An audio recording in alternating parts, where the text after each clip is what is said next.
የአሁኑ ትውልድ በ15 ዓመቱ ከእናቱ ብር ተቀብሎ ከረሜላ በሚጠባበት በዚህ ጊዜ ላይ እሷ በ15 ዓመቷ አንድ ወር ሙሉ በረሃ ላይ በእግሯ ተጉዛ ጓደኞቿ ሲሞቱ እያየች እየተገረፈች ሳውዲ አረቢያ ገብታ 4 ዓመት ሙሉ አንገቷን ደፍታ እየሰራች እዛው አረብ ሀገሩና ቲክቶክ ከፍታ ከ800 ሺህ በላይ ተከታዮችን ያፈራች ኢትዮጵያ መታ ሚሊዮን ብሮችን የሰራች ታላቅ ቲክቶከር ስለሆነችው ሜሮን ሀብታሙ ወይም የቲክቶክ ዩዘር ኔሟ በመታቁት ገምጃዬ ስለተባለች ታላቅ ቲክቶከር ዛሬ የህይወት ውጣ ወረዷን ሙሉን አስቃኛችኋለሁ። አብራችሁን ቆዩ።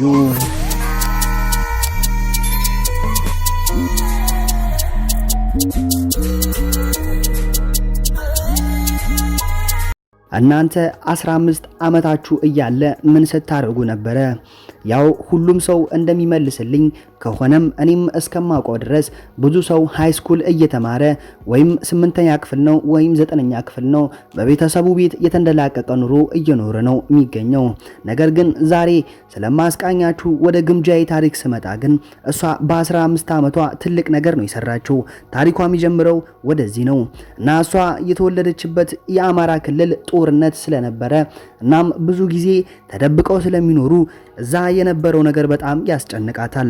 እናም በድንገት በዛ በጦርነት መሃል ብቅ የሚሉ ደላሎች ነበሩ። እነዛ ደላሎችም ምን ይሉ ነበር ካላችሁኝ አረብ ሀገር ትሄዱና ብዙ ብሮችን ትሰበስባላችሁ። እናንተ ግን ምንም ብር አትከፍሉም። ከኛ ጋር ብቻ መሄድ ነው የሚጠበቅባችሁ።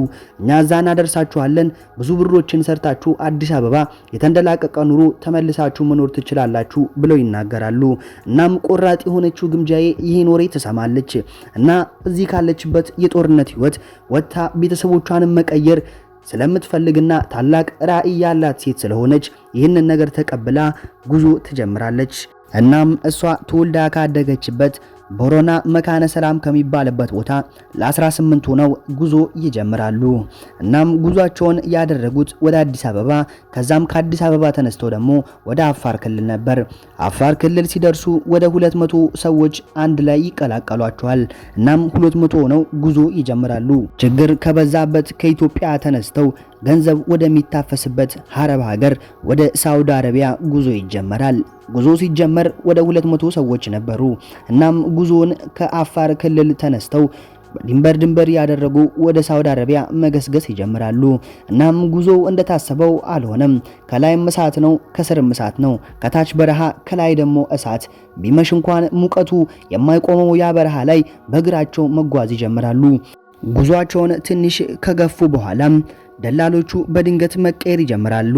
በነፃ ነው መወስዳችሁ፣ እዛ ምንም ሳከፍሉ ነው ምደርሱት የሚሉ ደላሎች ተቀይረው ገንዘብ ክፈሉ ማለት ይጀምራሉ። እናም ሰዎችን መግረፍ፣ መድፈር፣ መቆጣት ይጀምራሉ። እናም በድንገት ግምጃይም ተይዛ ትገረፍ ጀመረ። ቢጃማ አልብሰው ግምጃይን ብዙ ከገረፈዋል በኋላ ቪዲዮ ቀርጸው ለቤተሰቦቿ ገንዘብ ላኩ አለበለዛ እንገላታለን ብለው ይናገራሉ። እና ቤተሰቦቿም ከገጠር ከብት ሽጠው ወደ 38,000 ብር ከፈሉላት። እናም ግምጃዬ ከግርፋቱ አረፈ ብላ ጉዞን እንድትቀጥል ይፈቀድላታል። እና ግምጃዬ ይህ የመጨረሻ ስቃይ ነው ብላ እሰይ ብላ ጉዟን መቀጠል በምትጀምርበት ጊዜ ላይ መንገድ ላይ አንድ ነገር ያጋጥማቸዋል። እሱም የድንበር ወታደሮች ያሉበት ቦታ። እናም እዛ ቦታ ላይ እየተጓዙ እያለ በድንገት ድምጽ ከተሰማ ወታደሮቹ ተነሰው ቶክስ ነው የሚከፍቱት። እናም አልቀረላቸውም፣ ድምጽ ተሰማ፣ ቶክስም ተከፈተ። እነ ግምጃዬ ለ50 እየተጓዙ 25ቱ ሞተው 25ቱ ያልፋሉ። እድል ኑሯትም እሷ ከ25ቱ ከተረፉት መካከል ሆና ታልፋለች። እናም አሁንም ጉዞ እየቀጠሉ ባሉበት ጊዜ ጓደኛዋ ትሞትባታለች መንገድ ላይ እና ምንም ማድረግ አልችልም፣ በህይወት እያለች ነው ጥያት ሄድኩት ብላ ተናግራለች። ግምጃዬ የማን ያዘዋል ፖድካስት ላይ ቀርባ። ሆኖም ግምጃዬ ብዙ ጉዞዎችን ካደረጉ በኋላ የተለያዩ መንገድ ላይ ብዙ ደላሎች ናቸው የሚቀበሏቸው። እናም የደላሎቹ ሁሉም መቀያየር ጸባይ ይቀያይራል፣ ፍላጎታቸውም ይቀያየራል እና ገንዘብን መጠየቅ ይጀምራሉ። እናም ይህን ገንዘብን መክፈል ስለማትችል ግምጃዬ አረብ ሀገር ያሉ ሰዎች ለደላሎቹ ገንዘብ ይከፍሉና ግምጃዬን ይገዟታል። እናም ግምጃዬን ቀድመው ሳውዲ አረቢያ የሆኑና የገዟት ሰዎች ሳውዲ አረቢያ ስትደርስ ይቀበሏታል። እናም እዛ ከደረሰች በኋላ አንድ ክፍት ቤት ውስጥ ትገባለች። እዛ ክፍት ቤት ውስጥ ስትገባ ሰዎች ማንም ያያት ስላልነበር እዛ በድንገት ታማ ቁጭ ትላለች። ሰዎች የሚሉት እሷ ተይዛ ህገወጥ ስለነበረች ወደ ኢትዮጵያ ሄዳለች ነበር ሲሉ የነበረው። ነገር ግን ግምጃዬ ታማ እዛ ተኝታ የሚጠይቃት አታ ነበረ። ቤት ውስጥ የሚበላ ሚላስ የሚቀመስ በሌለበት ውስጥ ታማ ተኝታ ማንም የሚጎበኛት አልነበረም። እና ግምጃዬ ብትጠብቅ የሚደርስላት ሰው ስታጣ የሞቷን ተነስታ በደረቷ እየተሳበች እርዳታ ለመጠየቅ እጇን ትዘረጋለች። እና አንድ ምታልፍ ሴት አግኝታት ከዛ ስታነሳት ሰውነቷ ሙሉ እንደሟሟና ለመነሳት ራሱ እንደከበዳት አፏንም መክፈት እንደከበዳት ትናገራለች። እና አንስተዋት ለማሳከም እንኳን ህጋዊ ሰው ስለሚፈለግ እስከሚፈልጉ ድረስ ህመሙ ጸንቶባታል። እና ህጋዊ የሚያሳክም ሰው ከተገኘ በኋላ ግምጃዬ ታክማ ከዛ ወዲያው እንደገና ጠንከር ብላ ተነስታ ወደ ስራ መግባት አለብኝ ብላ ወደ ስራ ገባች።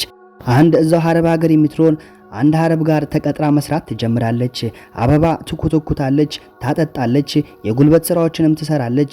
ፎቅ ሙሉ ግንቡን፣ ግድግዳውን፣ ውስጡን፣ ውጪውን በየ3 ቀኑ ታጸዳለች። እናም ለዚህ 1000 ሪያድ ይከፈላት ነበረ። እናም ለ6 ወር ያክል እዛ ቤት ከሰራች በኋላ ለ6 ወር የሰራችበትን ደሞዟን 6 ወር ሲሆነው ባለመስማማት ውስጥ ስለነበሩ ደሞዟን ትከለክላታለች። እናም በዚህ መሃል ግምጃዬ ተናዳ ስሜታዊ ስትሆን አረቦቹ የማይገባ ስድብ ሲሰድቧት ከምሰደብ ሀገሬንም ከማሰደብ ብላ ሻንጣዋን ሰብስባ ከዛ ቦታ ውልቅ ብላ ልትወጣ ስትል ብር 5000 ሪያድ ይሰጧታል። የሷ ክፍያ የነበረው የ6 ወሩ 11000 ሪያድ ነበር።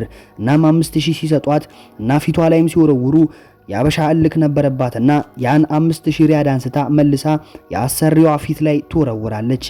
እናም አሰሪዋ ተናዳ 1000 ሪያድ ብቻ ነው የምሰጥሽ ብላ 4000 ሪያዱን ትቀንስባታለች። እናም በዚህ ንዴት 1000 ሪያዱን ይዛ ተመልሳ ትወጣለች። እናም አንድ ባለ መኪና የሴትዋ አጋር የሆነው ይዟት ይሄዳል። መንገድ ላይ እየሄዱ ያለ ይሰድባትም ነበር፣ ያንቋሽሻትም ነበር። ይህ ነገር አይምሯን እየነካ እየሄዱ ያለ የሆነ ምድረ በዳ ላይ ውረጂ ይላታል። ብዙ መገፋትንና ብዙ ጣውረድን ያየችው ግምጃዬ ግን አረ በፍጹም አልወርድም፣ ሌላ መኪና ጥራልኝ፣ መጓጓዣ ካልጠራህልኝ በፍጹም ከዚህ አልወርድም ትለዋለች። እና እሱም ከሷ ጋር እዚህ እሳት ገባ ውስጥ ሲገባ ከተያዘ ለምን ህገ ወጥ ሰው ያስክ ተብሎ ስለሚጠየቅ መኪና ሊጠራላት ይወርዳል። በዚህ መሃልም መኪና ቁልፉን ነቅላ መቀመጫ ስር ላይ ትደብቃለች። እናም ራይዱን ጠርቶ ሲመጣላት ራይድ ውስጥ ገብታ ልብሷን ራይድ ውስጥ ካስገባሽ በኋላ ከተደላደለች በኋላ ልትሄድ ስትል ቁልፉ አለመኖሩን ያያል። እናም ወደ ግምጃዬ ቀረብ ብሎ አንቺ ጥሩ ሰው ነሽ፣ አንቺ ቆንጆ ነሽ፣ ኢትዮጵያውያኖች የተባረካችሁ ናችሁ ብሎ መለሳለስ ይጀምራል። እና ሙሉ መኪናውን ሲሰድባት ሲያንቋሽሻት የመጣ ሰው እንዲህ ሲለሳለስ አይታ ትናደዳለች። እናም በእልክ 1500 ሪያድ ካልሰጠኝ አልሰጥህም ቁልፉን ብላ ትደራደረዋለች። እናም ከለመናት በኋላ ብሩን ስጠኝ አያለበለዛ ሄዳለሁ ስትል 1500 ሪያዱን ይሰጣታል። እናም ተቀብላ ቁልፉን ሰጥታው በሾህን በሾህ ነው በሚባለው ህግ እሾህን በሾህ ተጠቅማ ብሩን ተቀብላ ቁልፉንም ሰጥታው ሄደች። እናም ግምጃዬ ይህ ሁሉ ታሪክን ያሳለፈችው በስንት ዓመቷ ይመስላችኋል? እስካሁን በ15 ዓመቷ ነው። እናንተ በ15 ዓመታችሁ ምን እያደረጋችሁ ነበር? ይህን ራሳችሁን ጠይቁ እያልኩ ግምጃዬ ግን ያደረገችውን አሁንም ልቀጥልላችሁ። ግምጃዬ እዚህ መሃል የሆኑ ሀበሾች የሚኖሩበት ኮንዶሚኒየም ላይ ትሄድና ቤቷን ተከራይታ ራሷን በራሷ ችላ ተመላላሽ ስራዎችን መስራት ትጀምራለች። እናም ከልጅነቷ ጀምሮ ግምጃዬ ሙዚቀኛ የመሆን እና ፊልሞች ላይ የመተወን ታላቅ ውስጥ ፍላጎት ነበራት። እናም ያ ውስጥ ፍላጎቷን በዓላማ ለማሳካት ከውስጧ አኑራው ነበረ። እናም በተመላላሽ ስራዎችን እየሰራች ቤት ተከራይታ እቃዎችን ቀስ ቀስ እያለች እያሟላች ቤቷ ላይ መጋረጃ፣ መቀመጫ፣ አልጋዎች እየገዛች መጀመሪያ ያ ቤትን ስትከራይ ምንም እቃ አልነበረውም። እናም ያን እቃዎችን ቀስ በቀስ እያሟላች ከዛም ቲክቶክ ቪዲዮዎችን መልቀቅ ትጀምራለች እና ጎን ለጎን ቲክቶኳን የሰራች ትልቅ እውቅናንም ታተርፋለች። እናም ይህ እውቅናዋን ተጠቅማም ገንዘቦችን ቲክቶክ ላይ መስራት ትጀምራለች። እናም ግምጃዬ ይህ ሁሉ ነገርን ስታደርግ ከ15 ዓመቷ እስከ 18 ዓመቷ ባለው የልጅነት እድሜዋ ላይ ነው። እናም ራሷን ችላ የሰው ሀገር ላይ ቤት ተከራይታ ህገወጥ ሰው ሆና ከፖሊስ እየተደበቀች የተመላላሽ ስራዎችን እየሰራች ጽዳት እየሰራች ማታ ማታ ላይ ደግሞ ቲክቶክ ላይቭ እየገባች ብሮችን እየሰራች በወኔና በዓላማ ብር መሰብሰብ ትጀምራለች። በዚህ መሃልም እሷ ቲክቶክ በመስራቷ ብዙ ነገሮች ደርሰውባታል። እናም ብር ሲከለከላት ወይም ደግሞ እዛ 6 ወር ሰርታ የተከለከለችው ብር ለምንድነው የተከለከልኩት ስትል እሷ ቲክቶክ ላይ እየፈዘዘች ቲክቶክ ላይ ራሷን እያሳየች የተገላለጠች ነው ብሩን ያጣችው ብሎ ብዙ ሰው ያማታል፣ ለቤተሰብም ይነገራል። እና ቤተሰብም ደግሞ የጎረቤቶቻቸው ልጆች ለቤተሰቦቻቸው ቤት ሰርተዋል ብር ልከዋል ሲባል እየሰሙ እሷን መልሰው ልጆቻቸው ለጎረቤቶቻችን ቤት እየሰሩ አንቺ ምን ሆነሽ ነው? ምን ነው ባልተወለድሽ ሁላ ብለው የረግሟትም ነበር። እንዴት አረብ ሀገር ሄደሽ ቪዲዮ ትሰራለሽ? እንዴትስ ቲክቶክ ላይ ትቀርቢያለሽ? ብሎ አባቷም አክሩፋት ነበር። ነገር ግን ገምጃዬ በትክክለኛ ስሟ ሚሮን ይህንን ነገር በራሷ በውስጧ ይዛ በአላማና በወኔ የማንንም ወሬ ሳትሰማ በታላቅነት ያን ሁሉ ፈተና ተቋቁማ ቲክቶክ ቪዲዮዎችን መስራት፣ ቲክቶክ ላይም ዶላሮችን መስራት ቀጠለች። እናም ብዙ ነገሮችን ካሳለፈች በኋላ 4 አመታትን እዛ በረሃ ላይ ብቻዋን ያለ ዘመድ ያለ ደጋፊ ከሰራች ከተለወጠች ገንዘብ ካገኘች በኋላ ወደ ሀገሯ በ19 አመቷ ትመለሳለች። እናም በልጅነቷ ብዙ ነገርን ያሳለፈችው ገምጃዬ ወደ ኢትዮጵያ ስትመጣ ብዙ ነገር ተምራና ብዙ አላማ ይዛ ነበር የተመለሰችው። እናም በአላማዋ መሰረት ብዙ ነገሮችንም እያሳካች ነው እና ኢትዮጵያ ውስጥ ታላቅ ከሚባሉ ቲክቶከሮች ውስጥ አንዷ ናት። አንድ ቀን ሌሊት ቁጭ ብሎ ከ30,000 በላይ ሰዎች የሚመለከቷት እናም በቲክቶክ በቀን በሺዎች የሚቆጠሩ ብሮችን የምትሰራ እናም መሀል አዲስ አበባ ላይ ከ70,000 ብር በላይ ከፍላ በወር የምትኖር በጣም ታዋቂና ወጣት የ19 ዓመት ሚሊዮነር ናት። እናም ገምጃዬ አሁን ቅንጡ ህይወትን ትመራለች። እናም ማናጀር ቀጥራ ከተለያዩ ሰዎች ጋር ትልቅ ስራዎችን መስራት የምትችል ታላቅ ሴት ሆናለች። እናም ትልቅ ቦታም እንደምትደርስ እርግጥም ነው። ሙሉ ታሪኳን እሷ ስታወራ መስማት ከፈለጋችሁ ማን ያዘዋል እሸቱ ፖድካስት ላይ ገብታችሁ ማየት ትችላላችሁ። ገምጃዬ ወይም በትክክለኛ ስሟ ሚሮን ለታላቅነት ወይም ከልጅነት ተነስታችሁ በአላማ ከምንም ተነስታችሁ ሴት ሆናችሁ ትልቅ ቦታ መድረስ እንደምትችሉ ማሳያ ትሆናለች ብዬ አቀረብኩላችሁ። ሙሉ ቪዲዮን ስላያችሁ አመሰግናለሁ። ይህን አስኩዬ ኢቲ የሚለውን ዩቲዩብ ቻናል ሰብስክራይብ አድርጉ። ጨረስኩ። አመሰግናለሁ።